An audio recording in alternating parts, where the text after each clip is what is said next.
Hi welcome back to my channel. అందరికీ సాయిరామ్. ఎలా ఉన్నారు మీరు? నేనైతే బాగున్నానండి.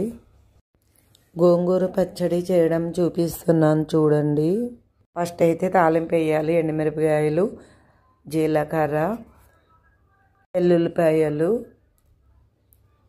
మినప్పప్పు తాలింపు వేసుకొని బాగా ఫ్రై చేసుకోవాలి. తాలింపు తర్వాత కొంచెం ఆయిల్ వేసి గోంగూర అయితే శుభ్రంగా కడుక్కొని ఇలాగా ఫ్రై చేసుకోవాలండి. బాగా దగ్గరికి అయిపోవాలి.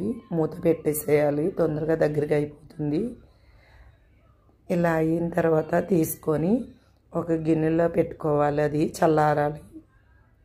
మధ్యలో నూనె వేసుకొని దగ్గరికి మగ్గనిచ్చుకోవాలి. బాగా మగ్గబెట్టిన తర్వాత దింపేసుకోవాలి, చల్లారి పెట్టుకోవాలి. తర్వాత పోపులు మిక్సీ వేసుకోవాలి. పోపులు మిక్సీ వేసుకున్నాక ఇది కూడా వేయాలి. వేసిన తర్వాత ఉప్పు వేయాలి. కొంచెం చింతపండు పులుసు వేసి గంట పెట్టుకోవాలి. పచ్చడి రెడీ అయిపోయింది. మీరు ఎలా చేస్తారో కామెంట్ చేయండి.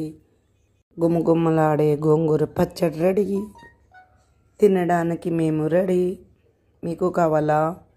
అన్నంలో గాను వేసుకుని తింటే సూపర్ ఉంటుందండి.